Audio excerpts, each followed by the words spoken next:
bills and the call money market where, treasury bills are traded, where call money is traded, where various other different instruments are traded. Now we move on to the commodity markets as such, which is the subject of today.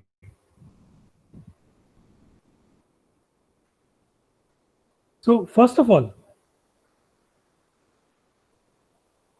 we look at the regulatory overview of these markets. Excuse me. Just one sec. Slides. Okay. So when we talk about the regulatory overview of these markets, we are aware that each of these markets has a regulator. Just as the banks have the RBI, on the helm of affairs, which regulate.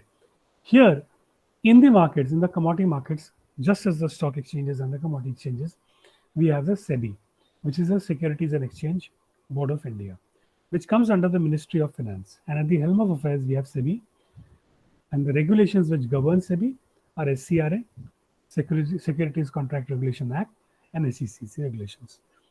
Now,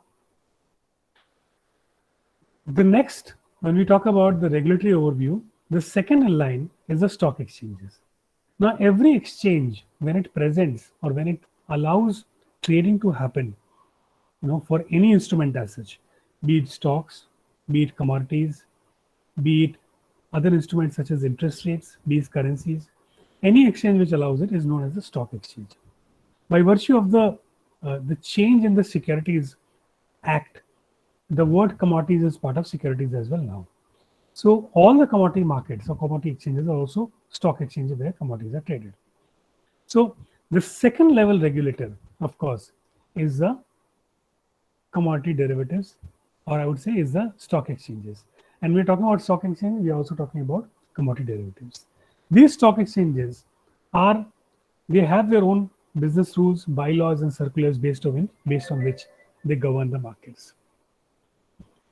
Under these stock exchanges, we have various members or brokers. When you're talking about members, and of course, stock exchanges, when you're talking about stock exchanges, I am talking about the exchange, which is Multi-Commodity Exchange, the largest commodity exchange in India, the NSE, which is the National Stock Exchange, the BSE, which is the Bombay Stock Exchanges, and other couple of smaller commodity exchanges.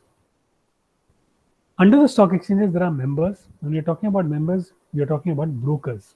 There are various brokers across the country, which includes Carvey, India Infoline, India Bulls, Edelweiss, and so on and so forth. Now, all these, along with their authorized persons, play the role of providing the services or making trading available in commodity markets, just as they do it in capital markets, available to clients. The national online multi-commodity exchanges, right? They started operations in 2003, 2004. So essentially, as soon as they got the permission, we started. In 2004, it was MCX, which was formed, and we started trading. It was under the SEBI regulations since September 2018, 2015, that the commodity markets have also come under the SEBI regulations. Earlier, it was again under a different regulator, which was Forward Markets Commission, and now the entire commodity market, along with the equity markets, is under the SEBI regulations. The options, now an important development was that we are talking about commodity markets. What are the instruments that we have in commodity markets? We have the instruments of futures, which all of us are aware of. Interestingly, what we want to understand here is that in commodity markets, we don't have a cash market, just as we have the cash market in the equity markets, where equities can be bought and purchased, and you can take delivery and you can keep them there. And in the cash market, there is only cash which is there. So cash or a spot market is not there in commodities market. It is only derivatives which are traded in the commodity markets. Now, interestingly, we only had futures and options commenced in the year 2017 in the month of October, and now we have futures as well as options which are traded in the commodity markets. As a matter of fact, after the unification which has happened, a single exchange can operate various segments. A single commodity exchange or a stock exchange can operate various segments, such as stock exchange as well as a commodity exchange also.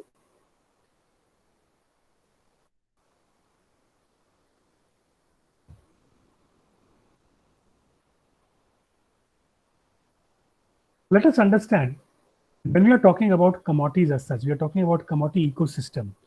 What is the ecosystem all about?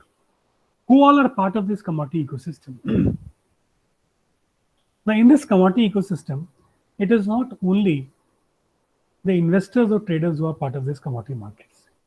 Interestingly, every entity, every individual, and every stakeholder is part of these commodity markets. So when in the morning you got up and you had your tea, you are participating in the commodity market. You are exposed to the commodity market because you are having tea, milk, everything is a commodity. You woke up and you wore clothes, you are participating in the commodity markets because the clothes that you are wearing, garments, are made up of cotton, and again, it is a commodity. When you come to the college or go to the office again, you're using automobiles which use a lot of commodities, which are of course part of the commodities baskets. Now look at the stock exchanges with commodity derivatives. If you look at the stock exchanges which have commodity derivatives, we have various different stakeholders who are actually linked to these commodity derivatives or commodity markets. So as you can see here, we can start off with the first, and the most basic stakeholder, which is farmer. Even a farmer is linked to the commodity markets because they produce commodities. If we talk about any food, any kind of crop which is produced, be it a food or a non-food crop, be it cotton, be it palm oil, each of these are actually traded on the commodity markets. Then we have corporates, which are also part of these commodity markets. How are these corporates part of commodity markets? Because they use raw materials. Any of the raw materials which they use, whether it is steel, whether it is nickel, whether it is gold or silver, which is used by jewelers, whether it is any edible commodity like chips, any of these where larger corporates such as Procter and Gamble, such as Hindustan Lever, Cargill, they all have to use commodities because oil is used, flour is used, sugar is used. Each of these are used in the commodities. The third is pharma cooperatives. So even cooperatives are dealing in commodities now because they want to hedge on behalf of their farmers. Importers and exporters, all of them, because they import and export commodities, they are linked to the commodity markets.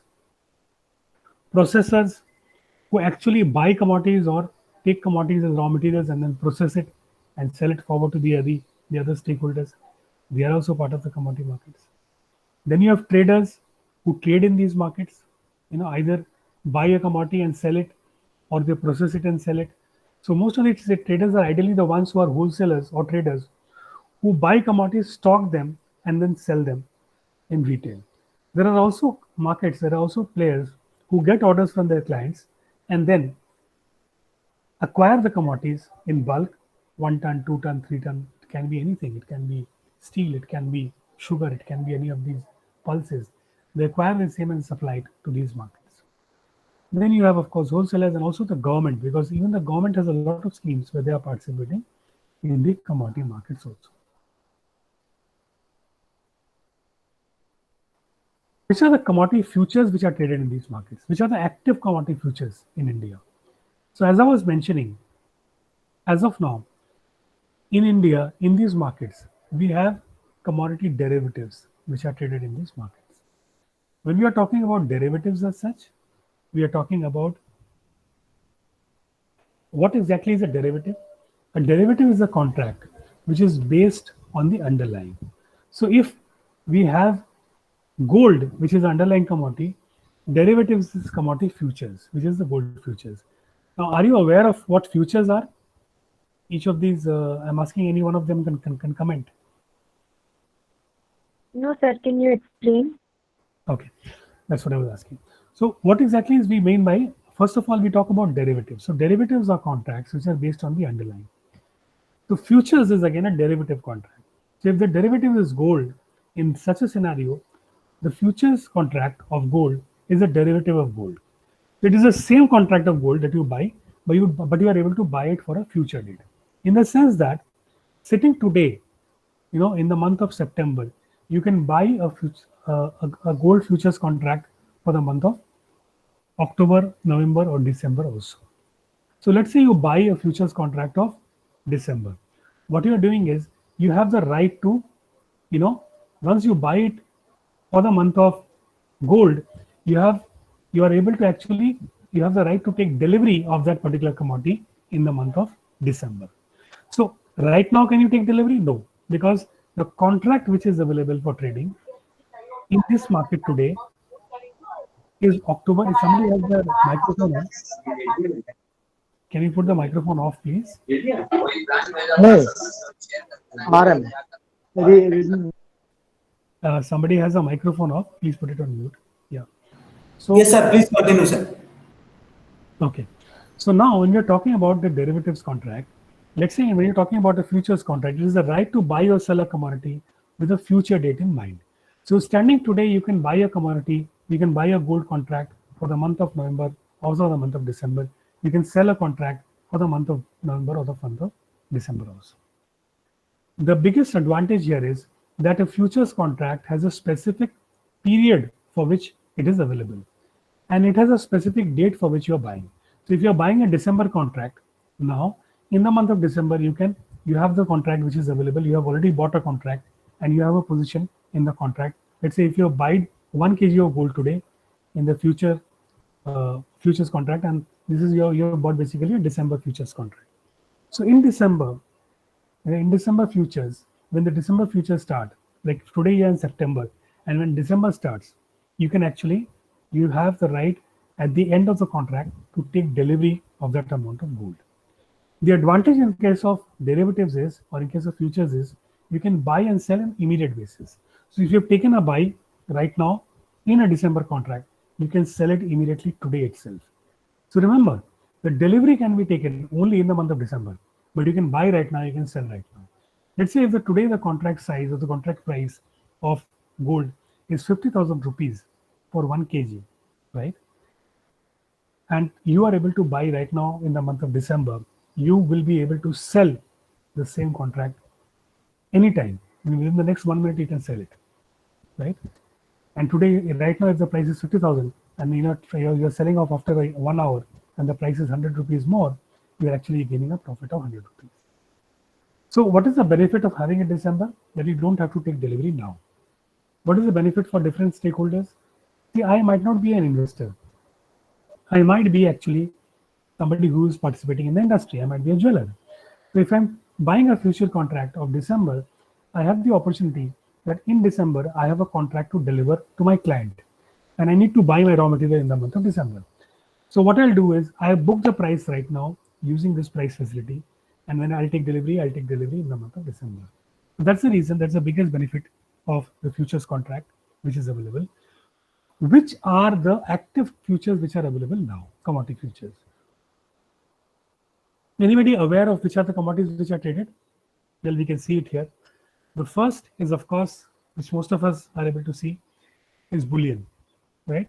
When you're talking about bullion, we're talking about gold and silver, which is traded in these markets.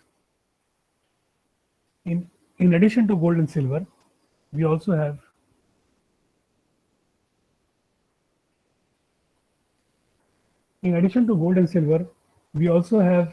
various other metals which are traded in these markets.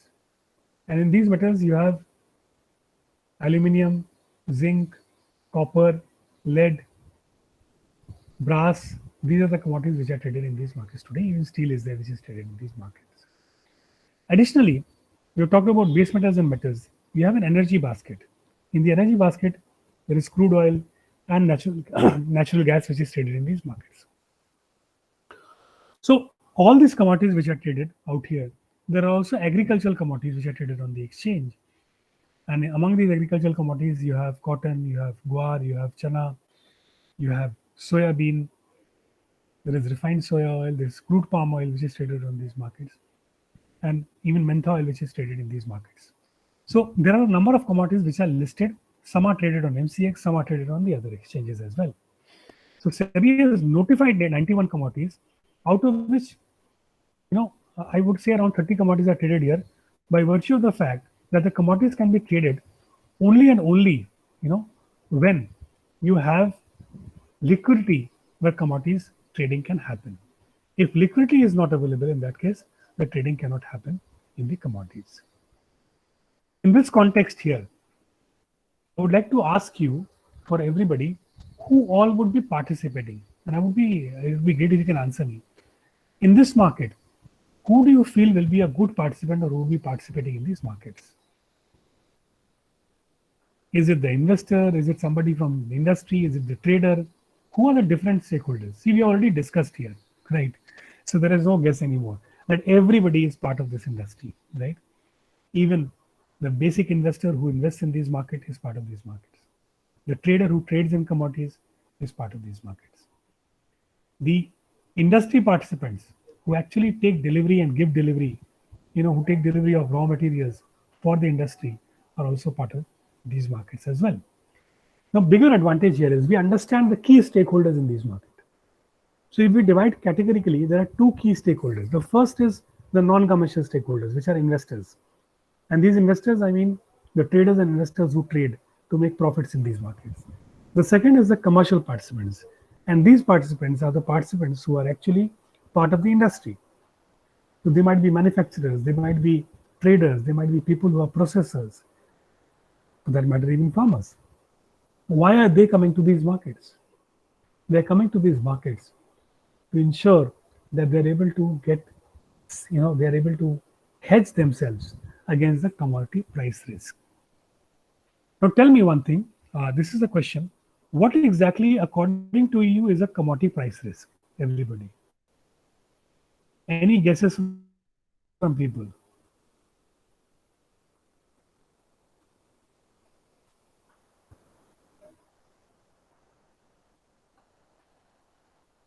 Yes, friends. No guesses. So Sir, price may according fall to down due to according to demand and supply of the price Yes, yes, tell me. and seasonal changes, the price may fall or rise according to season and other factors relating to it. So in beforehand, we could take some guesses and we can hedge our prices to the limit.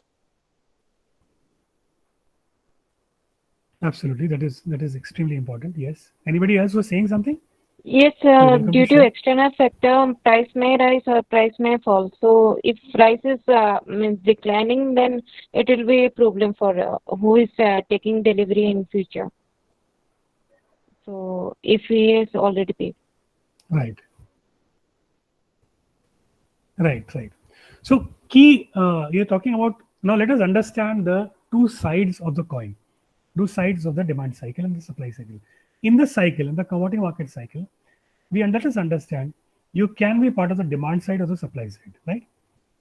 So if you are part of the demand side, you are part of the buying community who's looking forward to buy a particular commodity. If you're part of the supply side, you're looking at supplying a commodity, you're part of the selling side of the commodity, right? If you're part of the demand side and you're looking at buying a particular commodity, in such a scenario, what is the risk that you face? Yes, friends who answered. So if you're looking at buying a particular commodity, let's say you have an order which you have taken with a client or with a party, and an agreement is to supply, let's say, okay, I'll take the example of copper sheets, and I've taken a kind of order with my client to supply 10,000, in bulk order, 10,000 sheets of copper in the month of October. Now, when will I buy?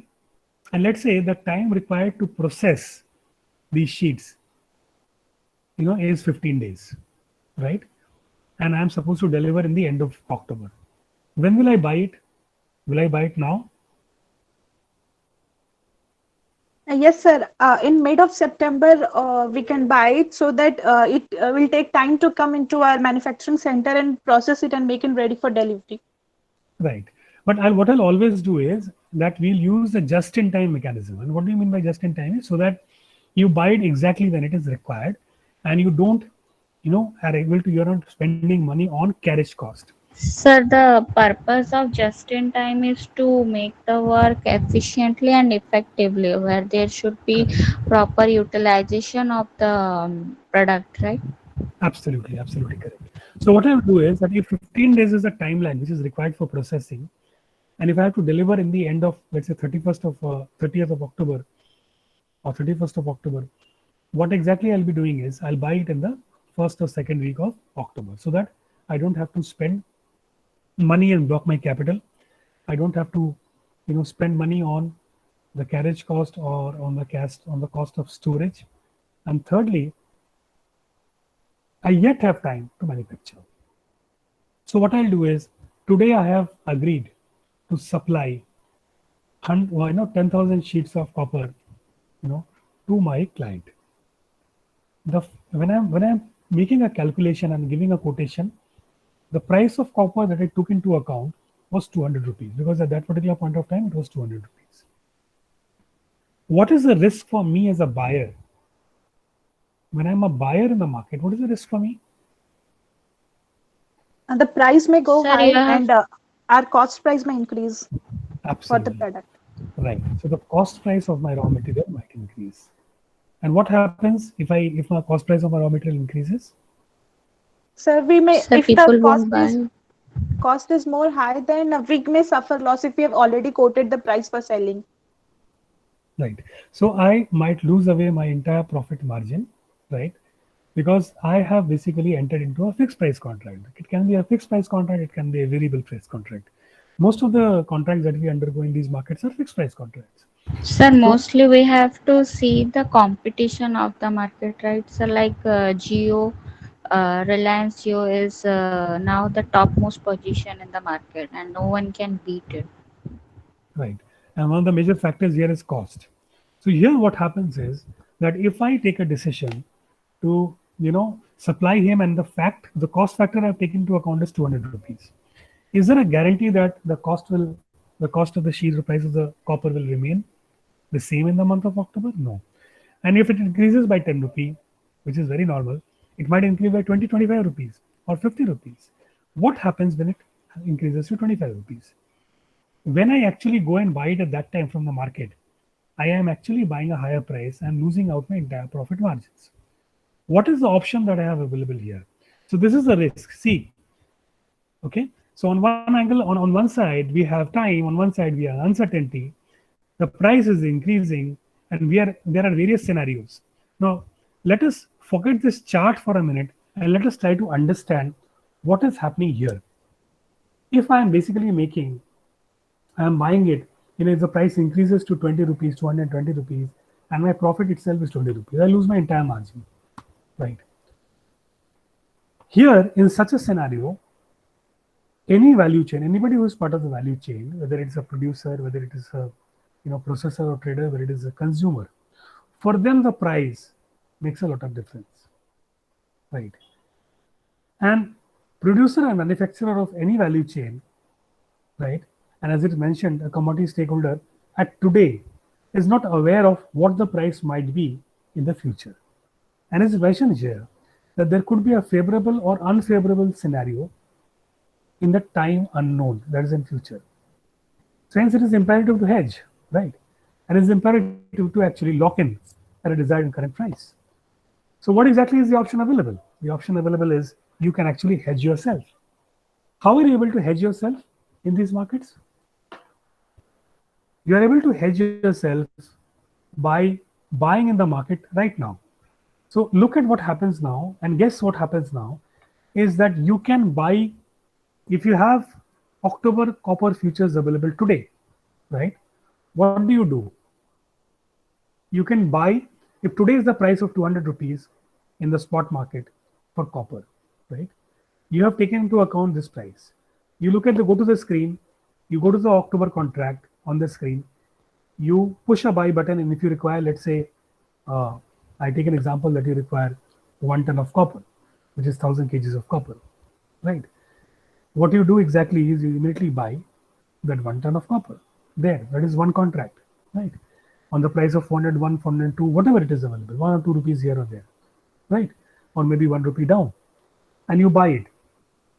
What exactly you do is you are booking your price. You're fixing the price of the raw material.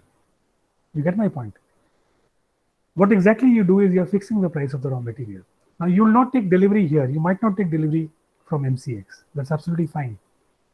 What you do is that when October comes and when you have the time to actually pick up the stock or take delivery of the stock, you take delivery of the stock. But where do you take the delivery? You go to the market and take delivery of the stock. The moment you take delivery of the stock, and let's say the price is 420 rupees, you take it 420 rupees. What do you do here? You straight away square off your position, or cut your position, or reverse your position by selling on the futures market. Right? What have you done? You have brought on the spot market, you've sold on the futures market. This is exactly what we are doing when we are managing risk or hedging. So I booked my price on the futures market. When I went to the stock market, the spot market to buy, the moment I bought, I squared it off. So just understand what happens on the financial side, right? On the financial side, I have actually incurred, I bought it at 420 rupees. So my price of buying in the market, spot market, is still 20 rupees higher. But what has happened on the commodity futures side? I bought it at 400. I sold it at 420, right? So I made a profit of 20 rupees. So the loss of 20 rupees which I incurred in the spot market is offset by the profit which I made on the cash market, on the futures market, right? Get my point? We'll discuss it again a little bit in future. Now we look at the various factors, which are affecting. Sorry to interrupt, sir. Sir, I have a few doubts. Could you clear it, please? I was not able to We'll go to understand. yeah, Sir, we will sir, go to, what we'll do is we'll cover this once again and later. It was in the context, it just came up, so I covered this. sir, We'll go the into previous details. parts, maybe the participants in the seller side, who are they, and have they have to be registered in the market first, or anyone Yes, can yes. come and trade? Everybody has to register themselves. So somebody wants to trade in these markets. The only way you can trade in these markets, in the commodity markets, is you have to be a client in these markets. You have to open an account in these markets, right? So for So how do selling you open an also. account? Buying or selling, either way. Yes. Okay, Right? sir. How do you become a client? You can simply go to any of the brokers, any of the stock brokers and members, and you can open an account by submitting the required documents and paying a small fee, which for opening an account, maybe 100 rupee or 200 or whatever the fees is. You can pay that and you can open an account. Right? So for selling, we have to be registered, and how do we quote price in that, sir, if we want to sell in the stock market then? Stock market, in the commodities market, you are saying. Yeah, So commodity you market. simply, because in the screen, you have a screen which is there in these markets, right? Where just, have you seen the stock market, anybody? Yes, sir. Stock You're aware market of the screen stock we have market? seen. Yeah. Yeah. So in the stock market, you have a screen. Similar screen, absolutely same screen is there in the commodity markets. Yes, sir. So the buying and the selling side, where we quote the prices. Yes, you can simply put in a bid for buying, put in a bid for selling. Just as you buy and sell in stock market, you do a similar thing on the commodity market as well. Okay, sir. Thank you so much. Okay, so we move on and we talk about what are the different factors which actually affect commodity prices. So we have talked about commodity prices, right, so far, right? And I'll just before I move on to the slide, I would like you to make a guess. What are the factors which affect these prices? Tell me, friends.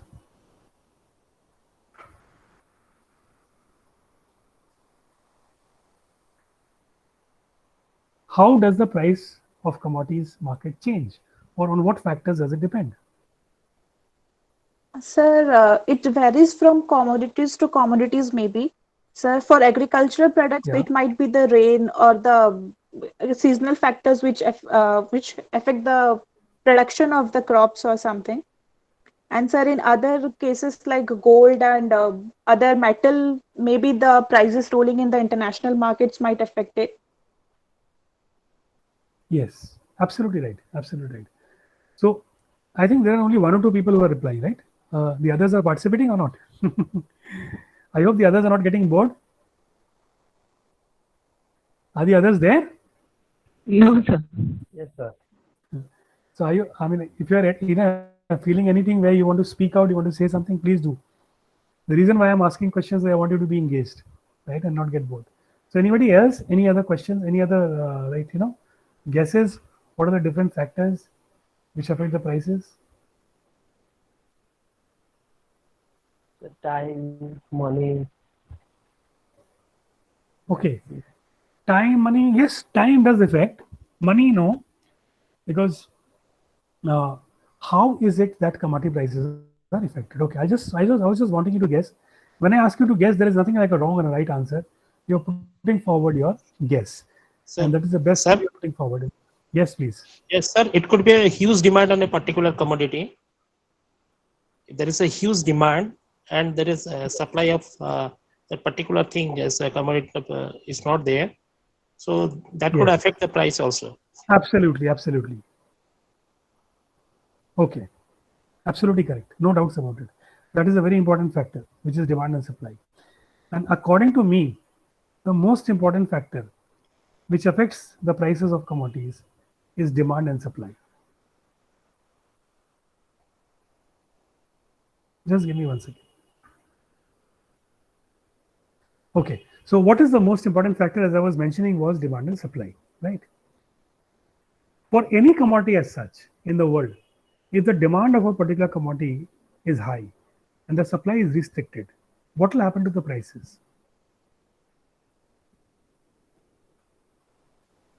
The price. Sir, can you repeat the question If the again? demand is constantly increasing of something and the prices and the supply is constant, what will happen to the price? Sir, the price will be increased Yes. And in the if the for that certain product. yes, and if the supply increases constantly and the demand remains stagnant, it happens vice versa, right? So demand Yeah. and supply are the first and foremost factors which affect the prices of a commodity. Now, in case of commodity prices, when you're talking about commodity prices, a large number of these commodities, one important factor which affects the price of these commodities is the prices ruling in the international markets. Why is that? Like when I'm talking about gold or silver, when I'm talking about crude oil and natural gas, right? Why is it that we need to look at the international markets? Any guesses?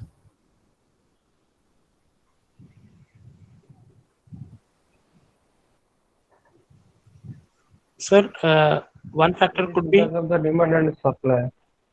Yes, yes, tell me. Two people have sir, it could spoken. be, sir, it could be like, suppose if we do not have a watch on the international market, we could lose our customer or client whom we are supplying, because he might get an alternative to go for the other, look for other market rather than taking from us. That's why we'll have to be very watchful on that. Go to the other market. Okay. Okay, Yeah. that can be, but primarily, I'll tell you the primary reason why is that all these prices that I'm It talking. is because of Yes, yes, tell me. demand and supply, which you are talking about. Yeah, so getting an idea from international market. Yes, that is one of the reasons. But primarily, So, for the gold, I suppose every country has some gold reserve, and they also import and export the gold from the international market. So that may be a reason, like gold and oil and other. We import it from other countries as well. yes, okay, that's right. Correct, correct. That is one of the factors. So primarily, when we look at the prices of commodities in India, any of these commodities that I'm talking about, do we produce commodities? Yes, we do produce commodities which are there. But do we follow the prices of Indian markets only? No. We follow the prices mostly of the international markets. So when you are talking about crude prices, like crude at one point of time, if you remember, went to negative pricing, right? Crude at one point of time became very cheap. It used to be $150 per barrel. It became $2, $3, and then became negative. What was the reason behind that? The reason was that in crude, whatever prices we see are a mirror reflection of the international markets. Well, I'm not talking about the petrol that you buy on the petrol pump. No. When you buy the petrol on the petrol pump, there you have a lot of taxes which the government charges you, right? A lot of taxes which the government charges you, which is GST and the other taxes which are charged. But when we are talking about the actual price of that commodity, which is, when you're talking about whether I'm talking about crude, whether I'm talking about gold and silver, any of these, in our markets, though there is no rule as such, that you will have to follow these prices. But because most of the trading happens in the international markets and primarily the US, we look at the prices in dollar terms in international markets, add some costs, such as the carriage cost, the transportation, the carriage and forwarding, the transportation cost, which to arrive at the landed cost, we look at the import cost, which includes the transport cost, the taxes, the bank charges, and finally arrive at the prices of the commodities. But what is the basis when we look at any of these prices of internationally linked commodities? I'm talking about internationally linked commodities. I talk about non-agricultural commodities. The basis of the prices here is international markets, right? So it might be something which is really coming as a important in a surprise. It's as a surprise to most of you or some of you, and it is something which is actually important in information, that we always mirror replica. We always follow the prices of international commodities. So if the gold in India, its price is 50,000 rupees, there is no rule that the price has to be as per international markets, right? The price that is here in these markets, right, in Indian markets today, is derived by looking at the international markets, adding the costs such as the import cost, adding the taxes, the bank charges, and you arrive at the gold price. That is how you arrive at the landed cost and the cost here. Now this gold is traded in Indian markets, and you get the prices from local markets. Right? Excuse me, sir. Yes. Sir, who decides the price of the commodity? Buyers and sellers. The buyers can decide, sir. Yeah. I'll come to it. I'm building up to that. So the point is that, as I was saying, that there is no rule saying that international market prices are to be reflected. Who is the buyer and seller in the gold market? The jewelers. And who's the buyer there? You people, right? Who's the seller there? Jewelers. But again, jewelers are also buyers. From whom? The wholesale suppliers, right?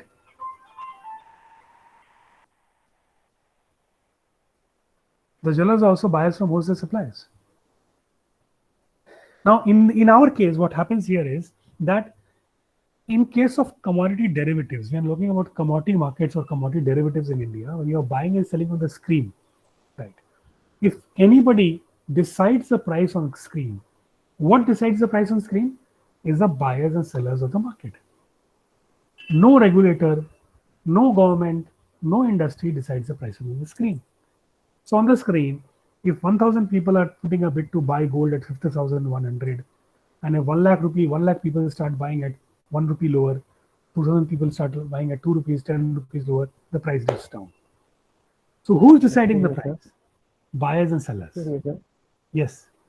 So suppose I am the buyer, so how can I decide the price of the gold? Yeah, that's what I'm saying. When I'm talking about the Indian market, commodity derivatives market, you are aware, have you, who's asking this question? Can I know the name? I'm just seeing the screen. I can't see you actually. Sir, Rajesh, sir. Rajesh. Now, Rajesh ji, tell me, Rajesh, you're aware of the stock markets? Yeah, somehow, sir. Share market, the trading that happens in the share market? Not too much. Not much. Little Okay. bit idea. Little bit.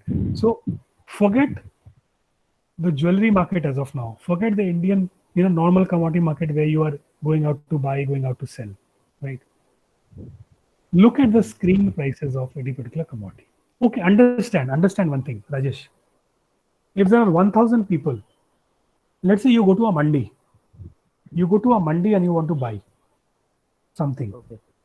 right? There are 1,000 people sitting there to sell, Yeah. right? Is there somebody, and the price of that commodity, let's say in that particular mandi where you have gone on to buy, right? The price of that particular commodity is, let's say, 100 rupees. I'm forgetting the essential items. No essential items, okay? Essential items are government by government. Forget that. No essential items. I'm talking about anything which is non-essential, okay? Let's say you're going out to buy fish, or you're going out to buy something which is bought in a mandi. Even for that matter, you go to a mandi and you buy gold, jewelry there. There are 1,000 shops there. You go to the market and you ask the price in every shop, right? Yeah. What is the price of gold?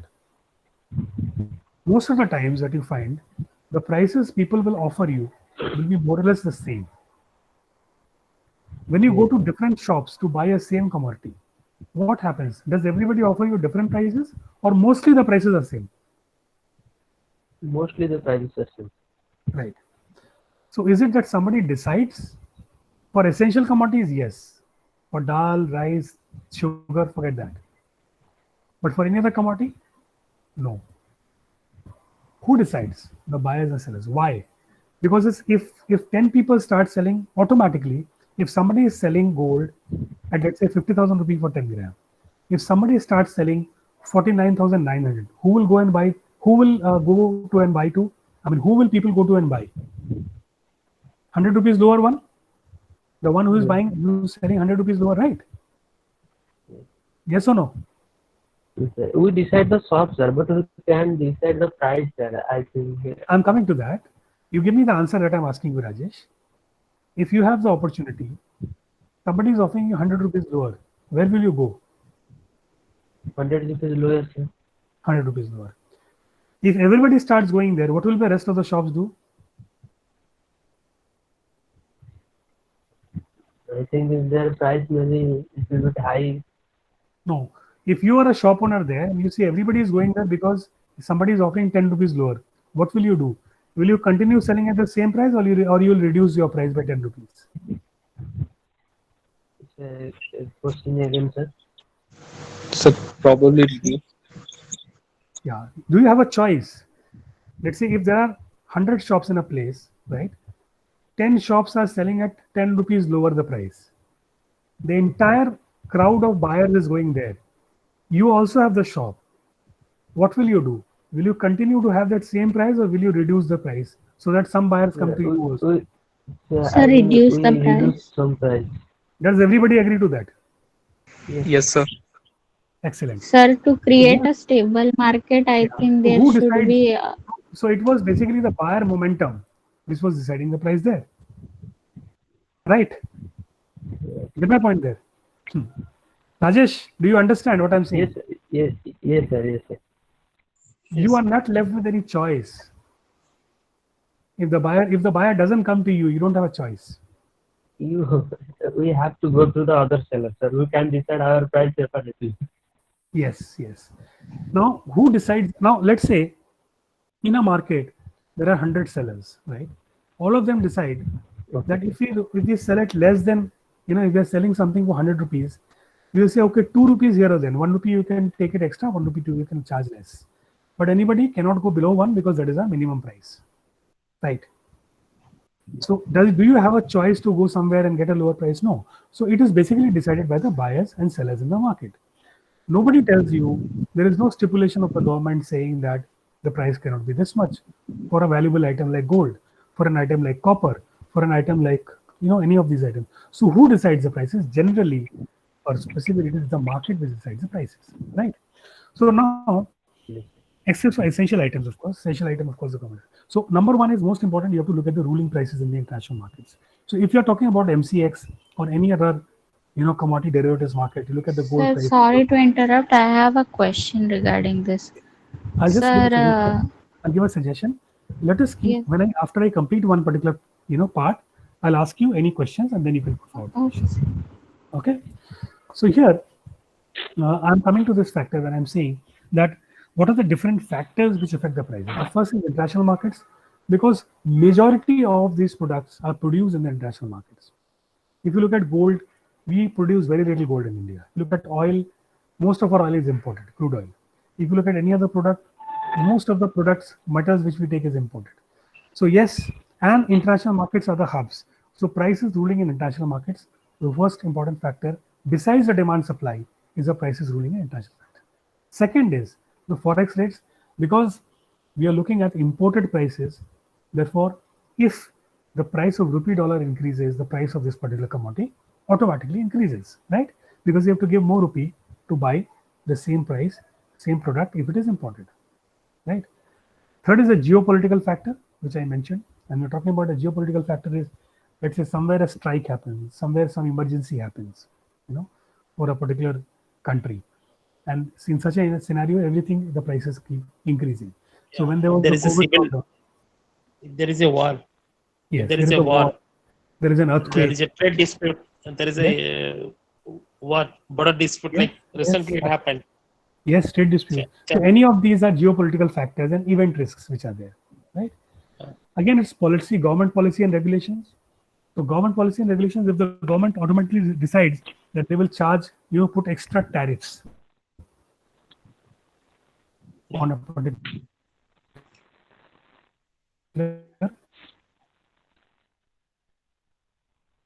being imported. If there's a recession like it was happening in times of COVID, automatically the prices are moving down because nobody is buying, right? A lot of the cases, things which are essential, prices were increasing because you had very few suppliers. So recession, inflation, these are among the factors which affect the prices of commodities. And specific event risks, which I was mentioning, there's an earthquake, there is some dispute, there's a war, that also affects the prices of commodities. Inventory levels, that is talking about the supply side. If the supply is more, a lot of inventory is there, then there is again, the prices will be going down. Yes, somebody was asking the question. So this is about what are the factors which affect the prices of commodities. So before moving on, you can ask me questions. Hello, sir. What have you told, sir? Sir, this price also essential commodities or non-essential?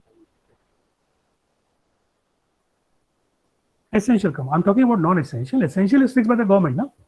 Okay, okay. Non-essential, See, buyer and guys, seller you cannot both are charge- decided. Yes. And now move on to, from the market and mandi, you move on to the actual trading which is happening in commodity derivatives. Just like the stock exchange, because we are talking about financial markets, right? We're talking about financial markets. In financial markets, we're talking about commodity derivatives where you're buying and selling on screen. So pan-India, we have commodity exchanges, just like stock exchanges. When you buy or sell on the screen on exchanges, just as a stock market, can government decide the price of a stock? The Tata stock will be this No, much. sir. No. No, sir. No, sir. Seller will decide, sir. I If think. that happens, will the stock market run? No, it will close down.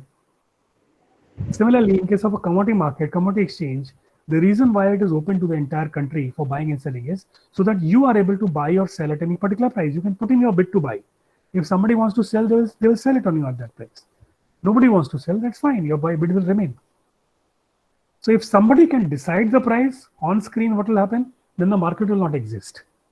Can a market exist if there is a decision that the price will decide by come? Will you have a screen for buying and selling there? No, because the price is everybody is knowing the prices. There'll be only depots and warehouses. You just go buy and come back.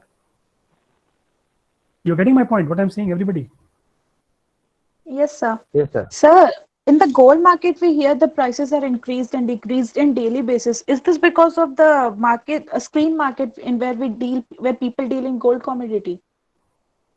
It is the other way around. It is actually what happens on the screen is, for a particular second or for a particular few minutes, because there is a spike and everybody starts buying, maybe the price increases a little, right? But automatically, when the others see that the inherent price is not that much in the market, everybody will start selling. So the price will come down. So it does not depend on the screen, but it depends on the demand and supply of the markets. Sir, actually, I wanted to ask in the business channels we see the gold price today is this and that tomorrow, in a coming day it can hike up to this much. What factors does this? It is also decided by demand and supply or something else? Similar to stock markets, when you're buying or selling a stock on the screen, what is the biggest thing that decides it? The demand of a stock, the supply of a stock, right? If everybody wants to buy Tata Steel, if everybody wants to buy Infosys, everybody wants to buy Reliance, or everybody wants to sell Reliance, there is some reason which has happened, right? What is the reason that has happened? There are these factors. I just talked about all the factors just now. All these factors actually decide the price of these commodities. The most important thing, demand and supply, which again are a general thing, and you have all these things like international markets, geopolitical risks, geopolitical factors, price of currency, any event risk which is happening. These are the things which decide the price of a commodity. Let's say in case of a gold, In case of a gold, what is the biggest moving factor? The biggest moving factor is the gold as a hedge against any kind of risk, any kind of crisis. So you see any kind of crisis happening, gold prices will shoot up, which was happening in case of COVID. When you were seeing COVID, what was happening? The prices of gold was moving higher, right? Yes, Because sir. it's a hedge against risk. So all these factors contribute to the price of any of these commodities that you see on CNBC, just as it happens in case of a stock market. And in case of commodity market derivatives, the prices are moving on a constant basis. Every second you see, some buying and selling happening. Every second the price is moving up and moving down, just as it is happening in the stock market also. And that is the Sir, reason. that, as you said, gold prices risen due to this in this pandemic due to that hedging thing. But the demand has also declined because of no volatility in the market and income Absolutely. So reduction there in are, income. yeah, absolutely. What is your name? Sir, Bhavani Mishra. Bhavani. So let's say there are 6 factors, Bhavani. Yes, Okay. sir. One of the factors which is the demand, overall demand of people who are buying jewelry has decreased. Another factor which is, that people or banks, foreign institutions, banks, central banks, big companies, hedge funds, they decide that this is a time of risk, crisis is happening, and we'll need to buy gold. Everybody starts buying. So whichever stakeholder, or whichever uh, factor is heavier than the other factor, stronger than the other factor, pulls up or pulls down the particular price of the commodity. So in this case, the risk factor or the hedge factor or the crisis factor was so high that it basically outshadowed the other factors. Yes, sir. On one hand, you did not retail people who were going to the jewelers and buying. You had banks, foreign institutions, central governments, hedge funds buying tons of gold, and the prices increased. Okay? Okay, That sir. answers your question? Yes. Yes, sir. Yes. Okay. So what is hedging? So somebody was asking a question on hedging or risk management. So I said I'll cover it later. That's why I was waiting. We will cover it later. We are covering it here now. So what is hedging? Give a guess, anybody? You have already got a point in the sense we already covered it. So anybody wants to take a guess?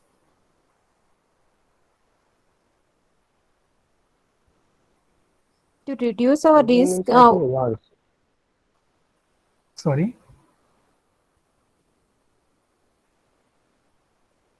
Yes, tell me. Hedging means I think a wall. I think some obstacles. I did not get the last part of it. Everything you said? So maybe it means trying to protect or from damages or harms, maybe. Yeah, we are talking about So what is the that risk that Yes, tell me. trying to protect from inflation. Yeah, so what is the risk that we are talking about here? Inflation is one. Yes, it is one. So what is the risk we are talking about? We are talking about the price risk. Right? So there might be losses. This might be a big risk of losses of the things which you are selling. Yes, all these factors, but primarily we are talking about price risk. Okay. And what exactly we mean by price risk? The price of a commodity going up or down. Why is it important? To anybody who is a buyer or a future buyer, what is the risk to the person? That the price might increase. To anybody who is a seller or a future seller, what is the risk? That the price might decrease. So what is hedging? It is price risk management. It is transfer of risk or risk management, right? And in case of risk management, what exactly happens? That your risk can be that you will be losing out if the price increases, because if you are buying a raw material, you have to buy a raw material, let's say next month, right? And standing today, you don't know what the price will be. That is a risk. Is there a way of managing? Yes, you can book it on futures. What is the risk for a seller? I will be selling 1 month, 2 months later. I have a lot of stock. I've taken a lot of stock, but it will depend on the demand there because I don't have fixed pricing contract. It will be as is in the sense that it will depend on the spot price of that particular commodity. So the risk is that the price might decrease. You understand what the risk is, what the price risk is now, everybody? Yes, sir. Yes, sir. Yes, sir. Okay. What is excuse me? What is hedging in the short term? Hedging is taking a position in the market which is opposite to the position in the physical market. Okay. So in very simple terms, I would put it as that if I have to buy something in the market, I will be taking that position or buying in the futures market first. And I will be selling it on the futures market when I'm actually buying there. So the example I take here is that in very simple term, I'll just take one example so that we don't spend much time on this. And the one example here is that if I plan to, let's say, buy the same example of gold, of copper sheets, if the price of copper is 200 rupees today, I have to supply this 1000 sheets, 10,000 sheets. I need 1 ton of copper and I need to buy it in the month of October, right? I don't know what the price of copper is going to be at that time. I have assumed 200. What is the choice that I have? Choice is that I buy October contract right now. I buy the month of October. I buy the October contract copper right now on screen on the commodity futures market, right? So I bought it in 200. Whatever happens, if I go and buy in the markets in the next month, when I actually go and buy in the spot market, the price can, what can happen? Either price can decrease or it can increase, right? Two things which can happen. Let's say my risk or my doubt actually becomes correct and the price increases. What happens there? As a result, what happens is that if the price increases, I end up paying more in the spot market. So 200, I end up paying 220 rupees, 20 rupees higher. So I make a loss there. But what have I done? I have already bought it in the futures. As a rule, when I take a position in the futures, in the spot market, I immediately put off my position, cancel my position in the futures market. So I take a position here in spot, I cancel my position on the futures side, right? So I cancel my position in the sense, I bought it at 200, the price is 220, I sell it in futures. What do I do on physical side? I have made a loss of 20 rupees because I had to actually buy it at 200. I have bought it at 220. On the physical side, this is what has happened. On the future side, I bought it at 200, sold it at 220. I made a profit of 20. So I made a profit of 20 rupees on futures, whereas there is a loss on the physical side or the spot market side.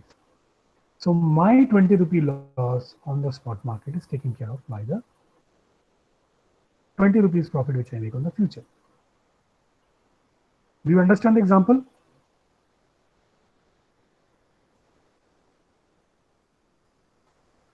Yes, sir. Okay. So what are you doing? You're talking about hedging. When we talk about hedging, we are actually transferring the risk, right? Hedging means transfer of risk. So who takes the risk? Whom do you transfer it to? So as it is mentioned, it reduces or limits risk associated with predictable changes in price. And the objective behind this is to offset a loss in one market with a gain in another. That's what we did. Right? We had a loss in the market, we hedged by a gain in future side. So who is the hedger here, or who is actually taking the, or saving himself from risk is a corporate, a company, which is a buyer or seller, a farmer who needs to actually sell the commodity, a producer or a consumer, an intermediary in the spot market, right? A merchandiser, or even importer and exporter. Now, who does it transfer it to?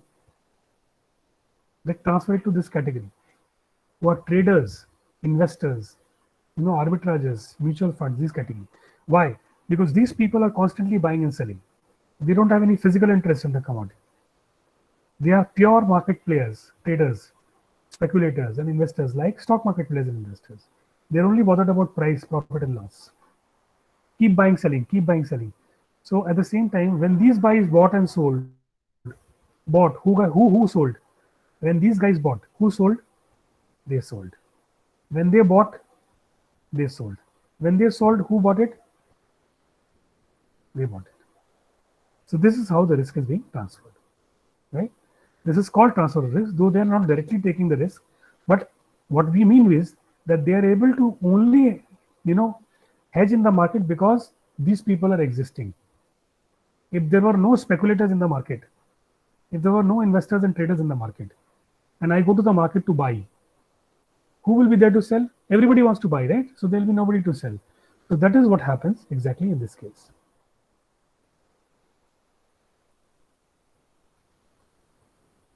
So we have taken one example. I'll not move on to this example now. We look at the benefits of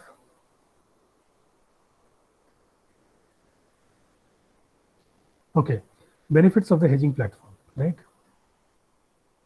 So we take example of the benefits of this platform that everybody is able to benefit out of it. Different stakeholders. If you look at bullion, which is gold and silver, one particular industry, then who is benefiting out here? They have a benchmark and the value chain is there. And the biggest benefit, any of these people like importers, bullion traders, branded jewelers, retail jewelers, exporters, everybody is able to hedge. I'm only talking about bullion, which is gold and silver as of now, right? And what is the benefit out here? Other benefits, it ensures cash management, cash flow. It is an insurance against price risk, right? It is better inventory management because you don't need to buy first right now for something which you need 3 months later. You can buy it later. You can just book your price on this futures market now. The bigger advantage here is that when you buy on MCX, let's say if I was to supply something to my client 1 month or 2 months later, what would happen is that I will have to actually pay the whole price if I want to buy now, right? If I have to actually supply something in October, again the same copper example, copper sheets, and I decide I'll buy it right now and store it, what will happen? I'll have to pay the entire amount and my capital is blocked. But in case I buy on exchange, what happens? On an exchange, you just need to pay a token money, which is known as a margin money. So only that 5% or 10% margin money needs to be paid. That again is the bigger advantage because you're not losing capital or interest on capital. Do you get that point? Everybody? Yes, sir. Sir, if we pay that in the form of cash, then, sir, obviously there will be reduction in capital. Yes, your reduction in capital is there. You're actually able to reduce the amount of money involvement there by booking it by paying a token price. Okay, so what are the advantages of these markets? We're talking about commodity trading or commodity trading or the commodity derivatives markets, which is on the exchanges, commodity trading on the exchanges. What are the advantages?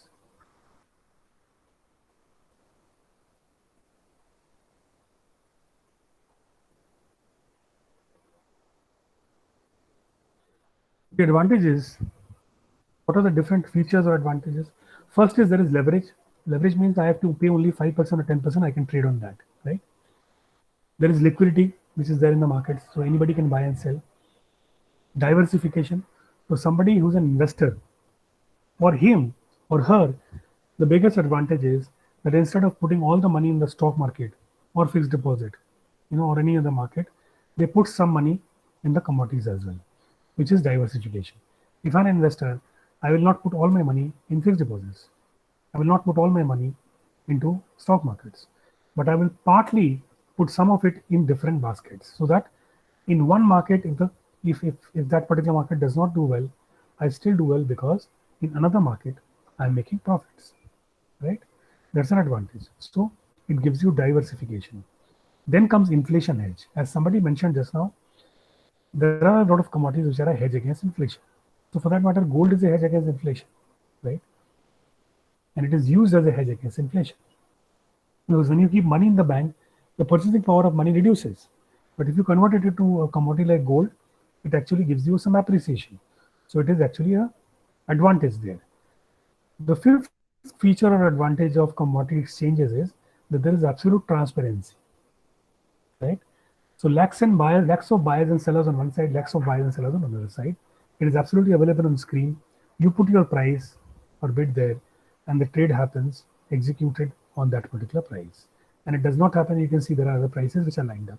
So there is absolute transparency in these markets.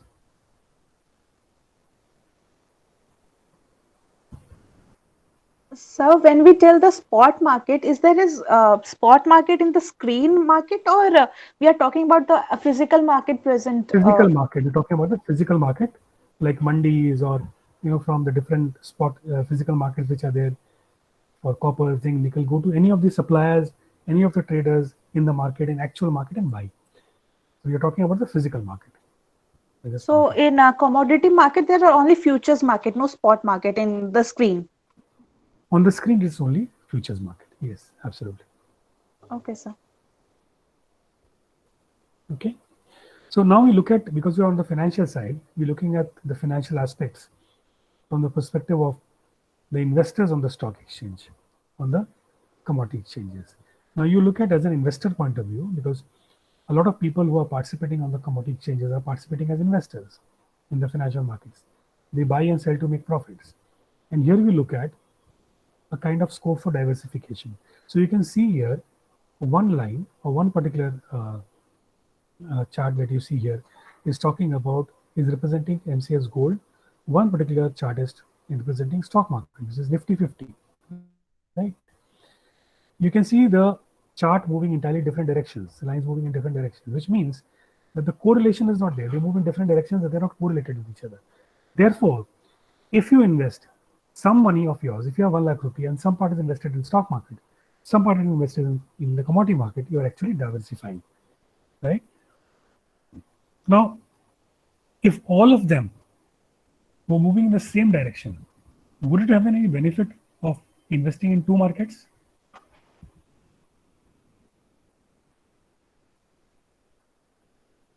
Sir, 1 second, please. Yes. Let's say, okay, tell me, give me an answer, everybody. Why do we need to diversify? Why do you think that we are seeing the difference between commodity and equity? Why do we need to diversify? It's a risk mitigation. It's more of a risk mitigation. Yeah, to a certain extent, yes. And why do we need to diversify? Why can somebody not put all the money in one single asset class, like equity market? Risk, if that is affected, it really everything affects is going down. Yes, yeah, yes. yeah. And if something is going down also, that the other markets are going up, and therefore by diversifying, let's say in a particular time, you can see when markets are unstable or equity markets are going down, at such a time we have commodity markets which are going up, and vice versa.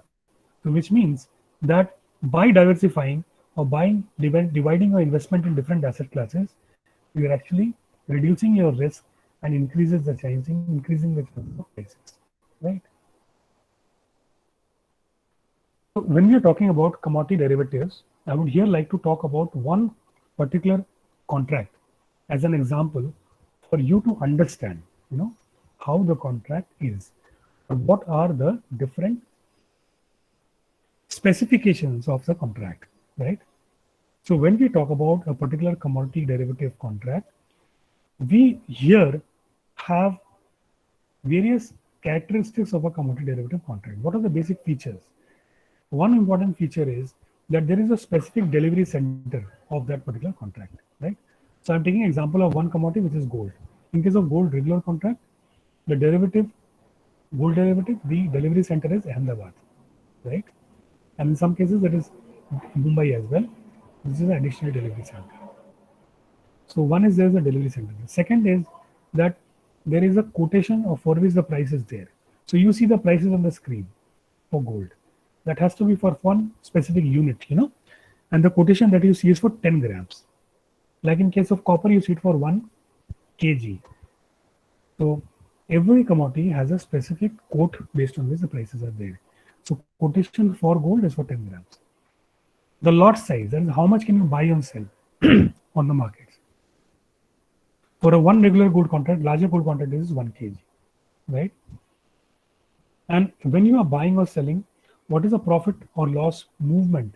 What is the movement which is happening every tick? What is tick? I'm talking about tick, I mean by one minimum price movement. The minimum price movement for gold is 1 rupee. What is the profit or loss that can happen in 1 rupee? Is 100 rupees, right? Now, what are the different commodities contracts that we have? For case of gold, we have a large contract in gold which is traded on the commodity futures market. This is 1 kg contract. For we also have a mini contract where you have 100 grams of gold mini contract which is traded. We have a Guinea contract which is 8 gram contract, and there is a gold petal contract which is a 1 gram contract, right? So we have larger contracts which can be traded in the markets, in commodity markets, commodity futures market. You have large contracts. You also have small contracts. So somebody who is a smaller participant or wants to try out the market can try with the smaller contracts, and somebody who's a known player in the market can try out larger contracts. We just took the example of gold. Similarly, is it for silver? We have a larger and a smaller contract also, which is available. Look at the specification to understand crude oil, how the contract is designed or it is there. So you see the price code that you see per barrel, right? And minimum lot size is 100 barrels. Tick size again is 1 rupee. That is minimum 1 rupee movement can happen. Now there is also expiry date of contract. And expiry date of the contract is pre-decided. For every contract, the expiry date is different, right? So for gold and silver, it is the 5th of the month, and for metals, it is the last day of the month. For crude oil and natural gas, it is normally around 20th or 21st. So what is the meaning of tick size? It's a minimum price movement that can happen. Okay, sir.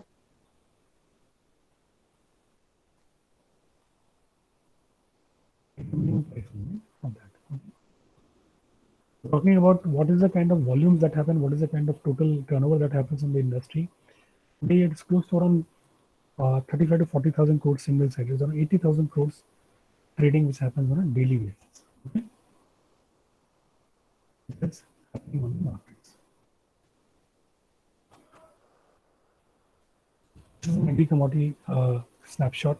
We don't need to go into details, but just for an understanding, we have a cotton contract available, which is there. And here you have a bale contract. It is 1 bale, which is the price code is there. 25 bales on which and 1 delivery lot is there. Again, you have a crude palm oil contract, and here it is a 10 metric ton contract. You have a menthol contract. You have a cardamom contract where it is 100 kgs. Kapas, castor seed, palm oil, these are other contracts which are traded.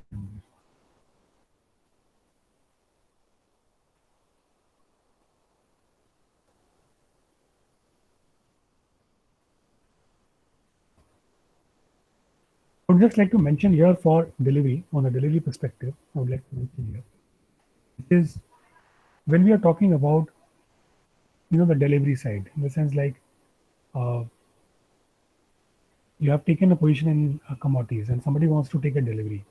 I will not go into the technical details because that is not needed here. The entire understanding each and everything will be a very, very long, and the entire thing is going to take probably a day to understand if you go into every technical aspect. But if somebody wants to wait, somebody wants to take delivery in a contract, you will have to wait till the expiry. And after the expiry, you can take delivery of that particular commodity. Delivery is not available for all commodities, but it is available for some commodities. Like it is available for metals, both for precious metals as well as for the non-precious metals, copper, zinc, also. Yes, there are warehouses which are associated with the commodities market. So in case somebody wants to sell, they have to deposit it before the expiry. They have to deposit it in the warehouses. Somebody wants to take their delivery, they have to basically get the delivery from the warehouses. Into specific, it will be very, very detailed. So we were talking about futures. There are also options in these markets. I would just like to touch upon options. Right? Futures is a future contract, which is the right to buy or sell for a future date in mind. What are options? Anybody, any guesses? Anybody knows about options? I think you have covered equity markets, huh? Yeah.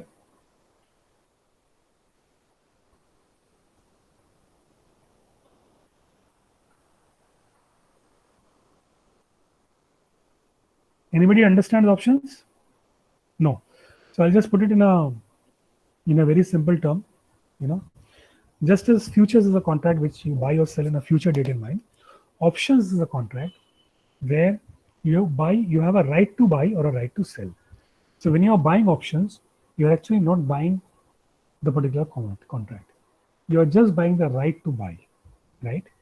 So if let's say today the price of gold is 50,000 rupees and I have options at different prices available. So I have 50,500, 50,100, 50,200, 50,500. These are the option strikes which are available. Today the price is 50,000. I think the price might increase. So I buy an option for 50,100. That means I'm buying the right to buy it in case it is 50,100. Right? If I'm buying the right to buy, this is known as basically a call option. This is a right to buy. So can you explain with one more example? Yes. So I'll not go into too many details because options itself is a separate subject entirely, which will probably take you an entire 2-3 hours class. But just because we are touching the subject, that's why I'll just touch upon it. That in case of options, you are buying the right to buy or a right to sell, right? So today, if the price of 50,000 of the gold is 50,000 rupees there, you have a strike which is available 50,100. You also have a strike which is available 49,900. You feel that the price might increase. So you buy a call. A call is a right to buy. So you buy a call of 50,100. And this call is basically the right to buy at 50,100. Now what exactly I do? When I buy a call of 50,100, I pay a very minimum amount, right? Somewhere around 2% of the entire cost. Right? So if 50,000 rupees is for one, is the price of gold for, for 10 grams. 50,000 rupees is for 10 grams. And I buy, let's say, for a smaller contract, which is a gold mini, which is a 100 kg contract. In that case, it is coming to 5 lakh. So the price of option will be only 10,000 rupees. I only pay 10,000 rupees and I pay, which is 2.5%. And 2.5%, I am buying the right to buy. So it is a kind, in a way, people can do it to protect themselves. People can do it to also speculate. So if I am buying a right to buy, or if I am buying a call at 10,000 rupees for a 5 lakh rupee commodity, if the price reaches 50,100, what will I do? It is known as exercising. So once I exercise it, what I will exactly do is I will buy it from the futures. I have the right to buy it from the market at that price.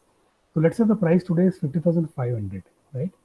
But I have already bought a call of 50,100, which is a right to buy, right? Even at a price of 50,500, I am able to buy it at 50,100, and I immediately sell it at 400 rupees higher. I make a profit of 400. This is basically known as a call. This is basically known as a call option, and I am able to buy it, and I am buying the right to buy. On the other hand, what I can do is I can basically buy a put. Now let's say I take an example where I buy a put of 49,900. Price is today 50,000.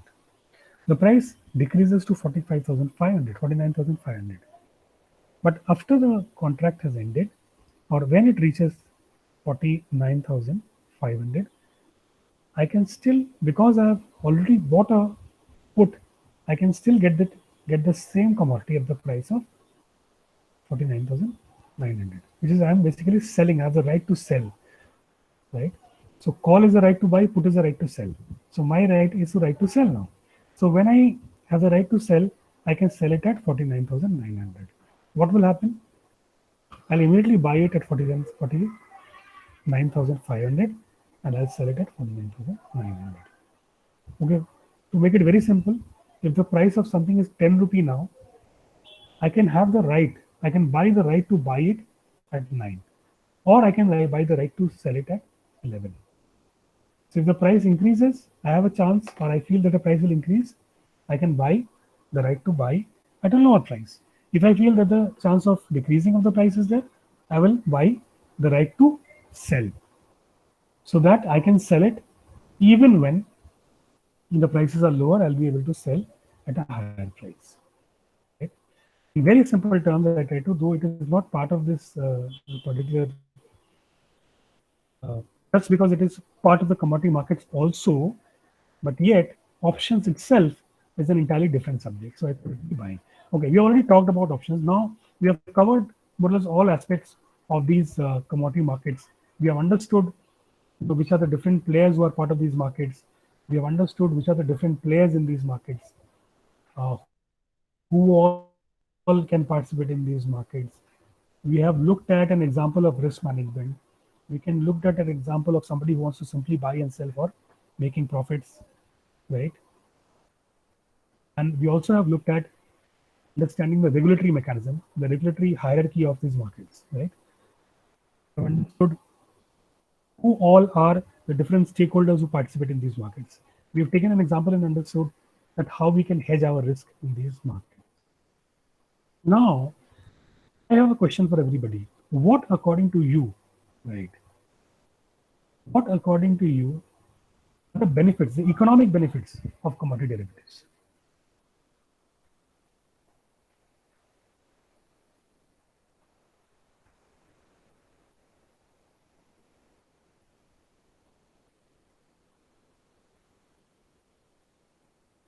So it is equally important for both buyers and sellers, as from the term of price saving and price risk management. They both can save uh, from losses by buying and selling at the right time according to their needs. Yeah, so that's right. And one sec. So that's right. What you are exactly doing is you're talking about, good, very good. So you're talking about the benefits of risk management, right? So as when you're talking about the benefits of risk management for buyers and sellers, both of them, they're able to protect prices. But if you look at the overall commodity exchanges as such, right? The overall commodity markets as such, what are the different benefits here? There is a host of benefits that they have, right? Host of benefits. Sir, transparency. Yes. Talking about commodity exchanges as such, yes. One is risk management that she mentioned. Second is transparency, because these are an absolutely transparent markets. There cannot be any hanky-panky, any manipulation. It is available on screen. It is basically there on, absolutely transparent. Pan-India platform, electronic trading happening in front of you. So it is absolute transparency. Yes. What else?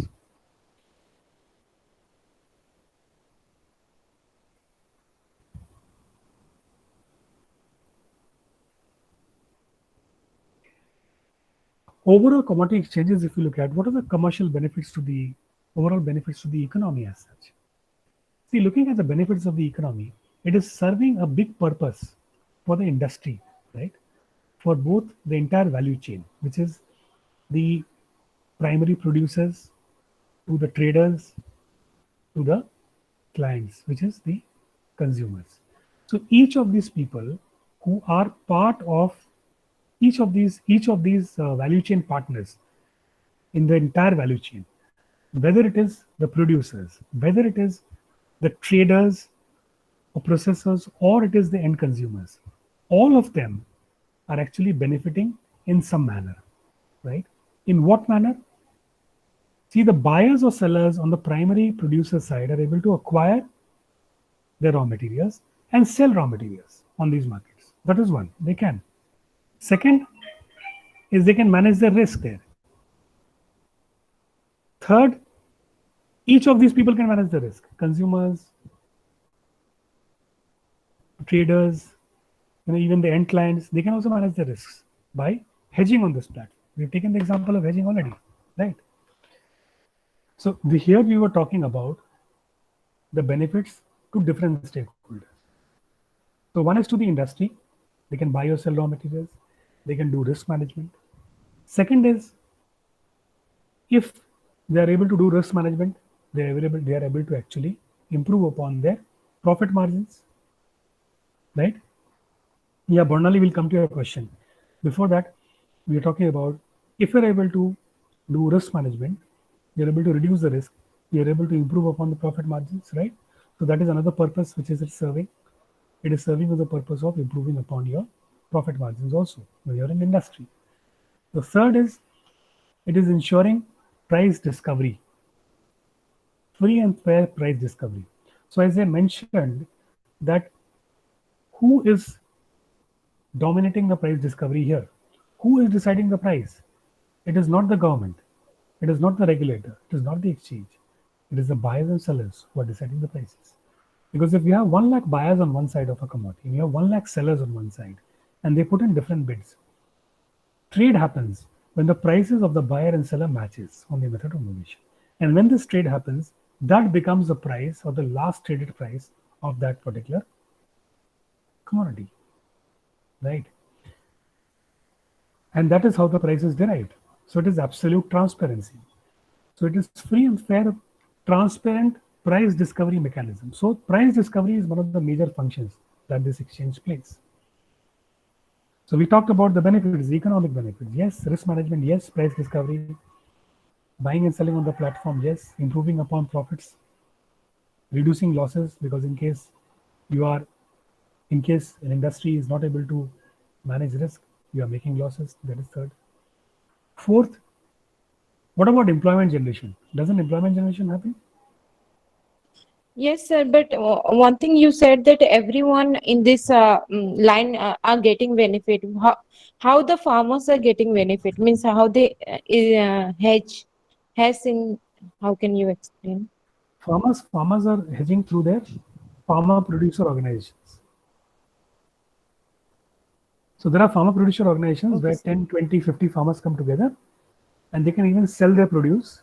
Let's say in cotton, if there are farmers who have 100, 200, 500 farmers coming together, then they can total accumulate maybe a 1 ton, maybe 100 bales or 200 bales or 500 bales for cotton, and they can sell. So farmers are actually able to sell their produce, and at the same time, they're able to hedge their risk on these markets also. Through the cooperative societies and all. The cooperative societies, yes. So this was only one aspect of risk management. What are the other benefits on economy? Doesn't employment generation happen? So if you look at the commodity exchanges, and there are these 3-4 commodity exchanges, NSE, BSE, MCX, and there are 2 others. How many people are employed in these commodity exchanges or through the brokers? These members have around 670 brokers. These brokers have close to around 70-80 lakh clients. Who's servicing the clients? There will be at least around 30 to 40,000 people or 50,000 people who are employed in the markets, stock exchanges, commodity exchanges. So it is actually working as employment generation also. Right? Yes, sir. Okay. So I'll just answer that question of Barnali, which is saying that call option. Once it is done, you have a call which you want to buy. Let's say the price again, same price of gold, 50,000 rupees. You're buying a call of 50,001 rupee, 100 rupees. You buy that call. So once you have bought the call, it is bought, right? The price of the call, which is, we call it as a premium. Price of that will increase or decrease. That will keep happening. But once you have bought it, it is bought, right? You can sell it at any particular point of time, whenever you want. You can sell it the next moment also. Okay, but it keeps fluctuating. The price keeps fluctuating, but once you have bought, you can sell it at a particular price which you want. But this expiry, this particular strike price, once you have bought, you have to stick to that strike price. But the price keeps fluctuating. Yes, that's right. Okay, I have now basically come to the end of my presentation side, and I have delivery is over. I have question and answers. I'm open to question and answers. Any other questions generally on the commodity markets? When you said once the price is bought, it is bought, sir. But if it is not match, it is not a match yet. And can we keep changing the prices unless it is matched? As long as it is bought, yeah. As long as it is not purchased, in the sense you put a bid on the screen to buy, right? Yes. And So as long as it is not, nobody has sold it yet. So till the time it is executed, we call it as execution. Till the time execution happens, until the time the purchase or sale actually happens, the transaction actually happens, you can keep altering your prices. Okay, sir. Sir, and once you mentioned there are some commodities which cannot have actual delivery. Can you tell which are those? Crude oil and natural gas on MCX, delivery cannot happen. It's not feasible. Sir, You cannot deliver petrol, house to house. You cannot go and deliver 1 bucket of petrol to every house whoever has bought it in crude oil. okay, sir. And sir, gold delivery is happening in the Yes, market. gold, silver, all these commodities, all the metals delivery happen. Physical delivery will happen. Yes, physical delivery happens, but the delivery happens in the vault. So essentially, till the vault or till the warehouse, the delivery is given to you, and then you can collect it. But delivery is possible. In case of gold and silver, it is also possible that you can, because if you are taking it only as an investment tool, you can take the delivery, transfer it to your Demat account, which is a Commerce account, which is called, keep it there till the time you want to hold it, and then you can sell it straight away from there and give delivery from there. Right? In case it is only an investment, then you don't need to take it in hand. Na? Yes, sir. So, what are the platforms someone will invest in a commodity market? Platforms in the sense? So, through broker or any other platforms or electronics? Yes, through brokers. Anybody wants to buy, you need to register yourself through a broker or a member. You have to go there, give your basic requirements, documents, such as the PAN card and your basic address details, and fill up a form, and you can open your account. So, are they secure process through broker? Stock market, commodity markets, everybody, you have to operate only through a broker. They are from the exchange.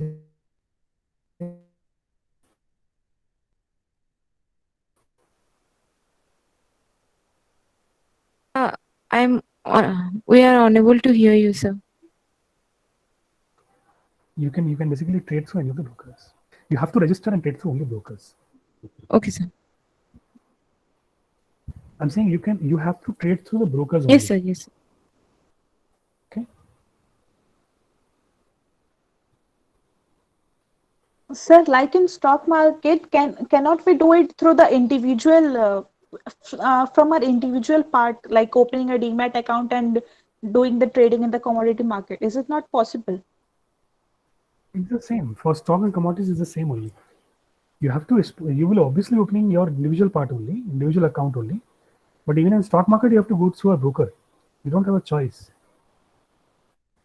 Okay, sir. You cannot directly trade through any exchange, stock, commodity, currency, nowhere. It has to be through a broker. Okay, sir.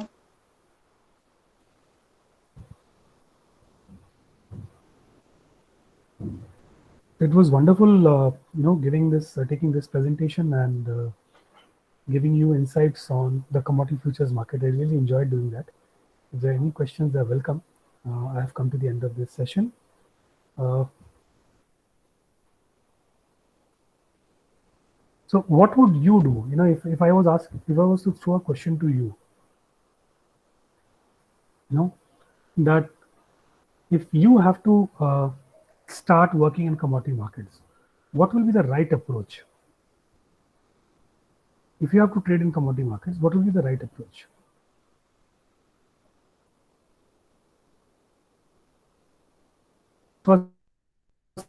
Sir, according to me, if I'm doing only for the point of investment or for in that manner, I have to keep looking at the commodity in which I'm interested in, like in gold or in agricultural product, and by seeing the demand and supply or the seasonal changes which we can anticipate, according to that, we can buy and sell.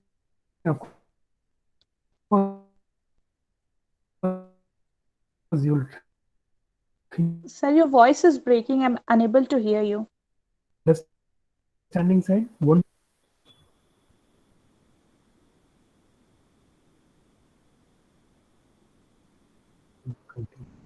The first thing you do is to learn about the commodity market. Yes, sir. Now it is audible. Can you hear now? Hello?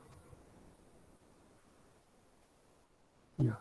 So the first thing according to me is to learn about the markets, to learn about commodity markets. You go to the MCX site or any exchange site, learn about what commodities are, learn about the different commodities which are traded, which we have already discussed so far. Go through the different contract specification, decide the first commodity that you want to trade.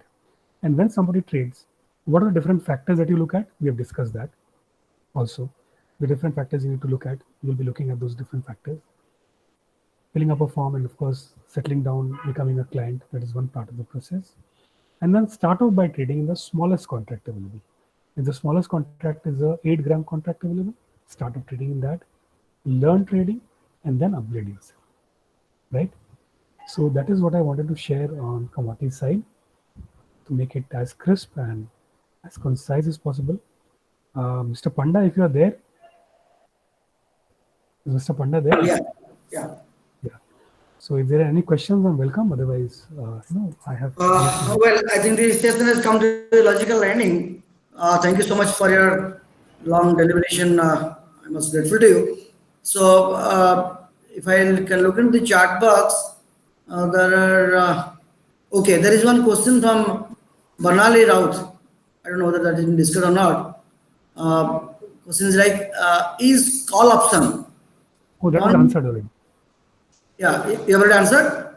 Yeah, answered. Yeah, that is all answered. Already answered. Have you attended this question, sir? Yes, I already answered the question. Already answered. Okay. Fine.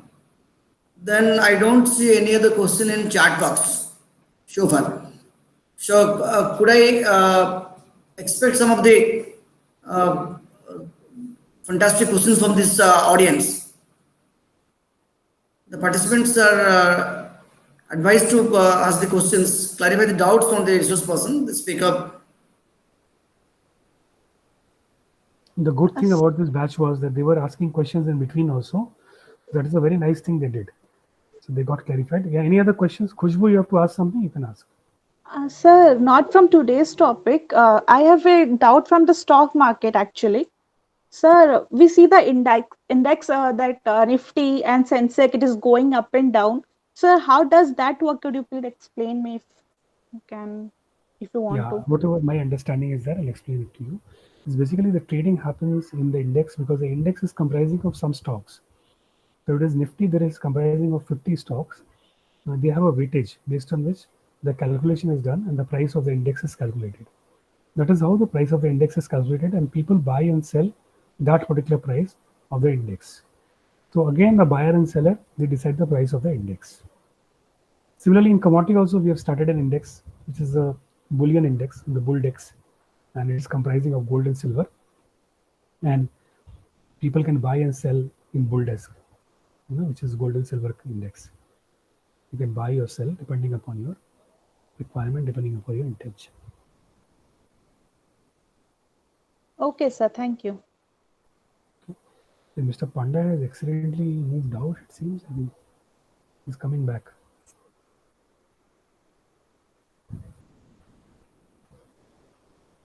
Does somebody have Mr. Panda? Can somebody contact Mr. Panda? Professor Panda? Any other questions from our participants? There. Okay. Yes. Any questions? Any questions, everybody? You are welcome to ask any questions. If there this is the platform. Deblina, please. Sir, I have a question. Sir, recently we heard the news that the price of oil was decreased, and in some countries it was of negative. It came below negative. Sir, how the price fall down so much? But in India, it was primarily because of lack of demand, because at that particular point of time, the entire world was stopped. As you saw, there was no factories operating, no cars running. There was a lockdown virtually everywhere. Almost everywhere there was a lockdown. Therefore, the requirement of crude oil was very minimum. And at that particular point of time, they actually had a problem in storing the oil, because the oil was already stored so much, in the tankers, in the other storage places, the storage capacities which were there for different oil companies. And thereby, if somebody actually wanted to sell, then they had to pay the price of storage as well. That is why one point of time it became negative also. So primarily a demand and supply game and an event game because it was for COVID. Okay, Debulina? Yes, sir. Yes, sir. So I think we have come to the end of questions. No more questions now. I don't see any other questions. Any questions from our participants? Or finally, we'll conclude the session because Mr. Tandon has already talking since last 2 hours, more than 2 hours. So if there will not be any questions, so we'll conclude the session. Okay, fine. And finally, we're at the end of the session. Thank you very much, sir. Thank you so much for this wonderful deliberation, wonderful talk on this commodity market.